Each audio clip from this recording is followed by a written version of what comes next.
once they learn you're a student and you're motivated and want to learn, I would run up there real quick and get to watch the last half of an echo. And like Kate and Karen, and they're awesome. And like, oh yeah, this is, and you just ask the patient. Most of the time they don't care. Or we'd go to interventional radiology to pick someone up, and they'd still be doing the procedure, and they'd let you in and just stay back. I'm like, all right, sweet. Or go to CT, and you just stay there because it only takes a couple minutes. So, but you learn a lot, and you meet a lot of people. One of the main reasons why I chose UHS was because it's located in Binghamton, and I was going to Binghamton University to get my nursing degree.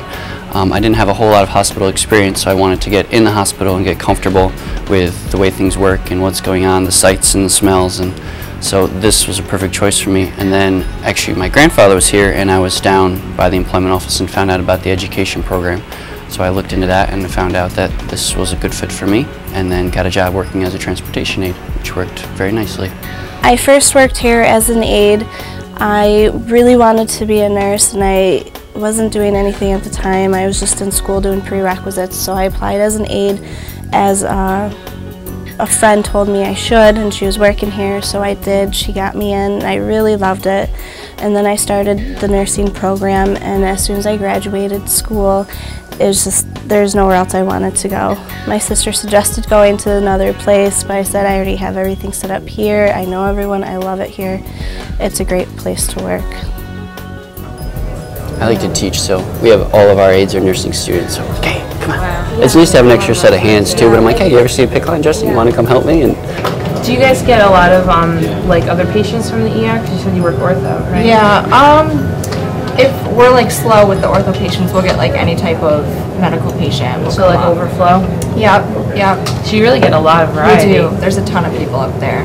Yeah, it's a good experience on that floor.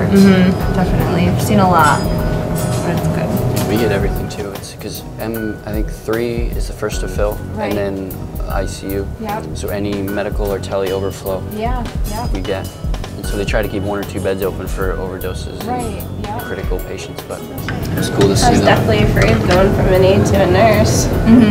Yeah. Were you just worried about like the expectations from the floor, or? No. Before, as an aide, I could go to the nurse and like, so and so's sugar is this low or this high, or their blood pressure. Now it's you.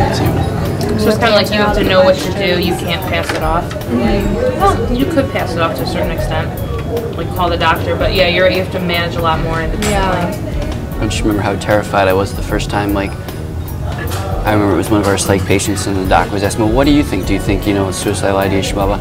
And I was like, yeah, I think so. And he turned and did the paperwork based on what I said, and I was like, wow, I just got someone committed. I'm so, like, but it's a lot of responsibility because it's you. Right, if you miss it, like. And if you mess up or your opinion is wrong, and I mean, I was going with what I saw and with the facts, but still, he actually believed me. It's scary. And I think, like, do you guys have a charge nurse? It's just they rotate every day. They flip. But I feel like they're like always a good reference too. Like for me, if I'm not sure, like I'll go ask them, and like they're great. Yeah, they're awesome. We have a shift coordinator, it's like a charge nurse plus, because it's like the whole flow. So they're in charge of trying to get like admitted patients' beds, and also like when ambulances come in, they decide how like acute the patient is, because we have like kind of different areas. We have like a more serious area in the front, and then like a medium area, and then around the back is like our minor injuries. Okay, so it's kind of like triaged out.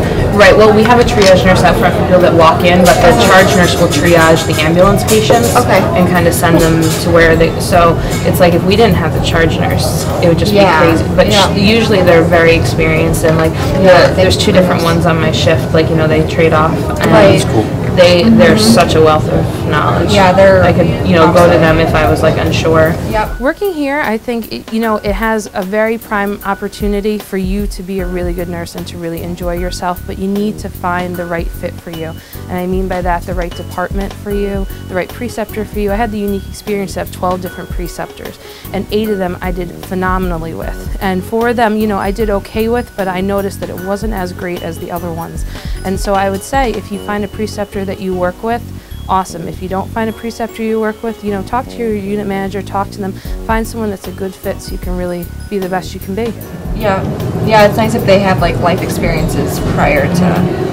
I felt that way for nursing though too. I thought we were a little bit older and just even how to talk to people and how to relate and just random things. Like I was a truck driver before I did this, but so many of my patients are We did, yeah, I did construction and truck driving, you know, but a lot of our patients around here do that type of work.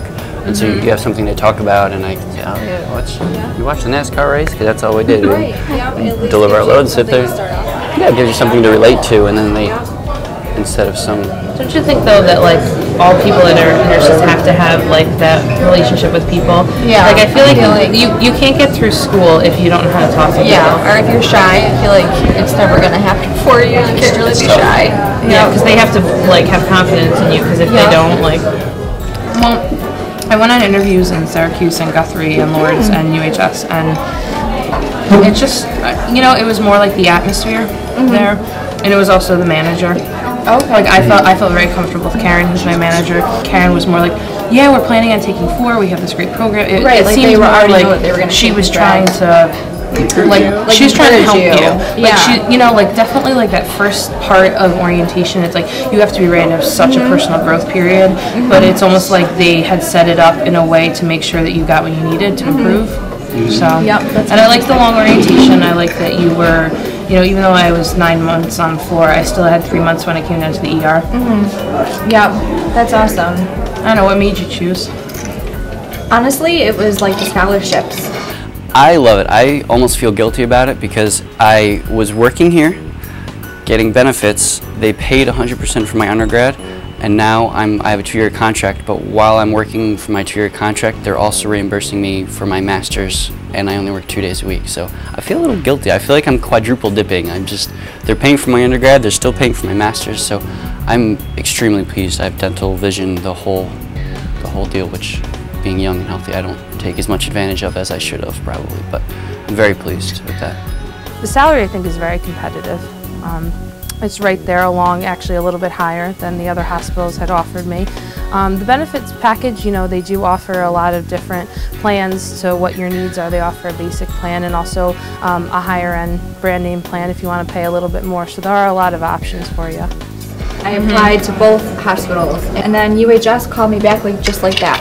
Like I applied and I heard back. I heard from Chris Bailey, exactly. Yep. Like you feel like apply online like you heard something. So. Yeah, and the ED fellowship, because there's only 4 spots, she's like, you know, if you don't get it, we have these other things, we have a neuro floor, and you know, it was like she lined up. She like knew what else you could do. What was available. Yep. Right, which I liked, instead of being like, oh, we'll get back to you. Yeah. Luckily, we have really great aid staff that takes care of a lot of that for us. Yeah, thankfully we do too. Thank you. Yeah, our aides are awesome. Actually, that's one thing I've learned is like how great like everybody is. It's like not just the nursing staff, it's not just the doctors, it's like the whole team. I don't know. Yeah, I don't know what I would do without them. Like sometimes when we get really busy, like you know, my dates, I'll turn around and they'll be like, set the urine already. Like I don't even have to ask them. It's like already gone. Yep, they already know like what needs to be done. I love it. It's great. But I've met a lot of really like positive, inspirational people like traveling through the house. And yep. I know I really haven't had like a bad like experience. I mean, yeah. Knock on wood. Knock on wood. But yeah, everyone's been like great and like friendly and like wanting to help. You know, like someone told me though, they were like, you know, you're not really an expert in critical care until you've been there 3 years. And they were like, you know, not that you're always going to be learning, but they're like really to have everything down. They're like, it takes you 3 years. So I think that's the expectation from the staff, that you're doing the best you can and you're continuing to grow. Right, exactly. And that, you know, you're not going to be 100% right when you come off orientation, but they're still there to help you if you get bogged down. Or you need to be able to say, I feel so stupid. I feel like an idiot right now. What is the way to be doing this? And you need to have your preceptor to say, that's okay, we all felt stupid in the beginning, here's the right way to do it. And then, you know, you can go forward with confidence because they have confidence in you. That's really, you know, you need to have that relationship and that foundation, and once you have that, you know, and I was lucky, like I said, to have 8 excellent preceptors, and my preceptors in the emergency room, phenomenal.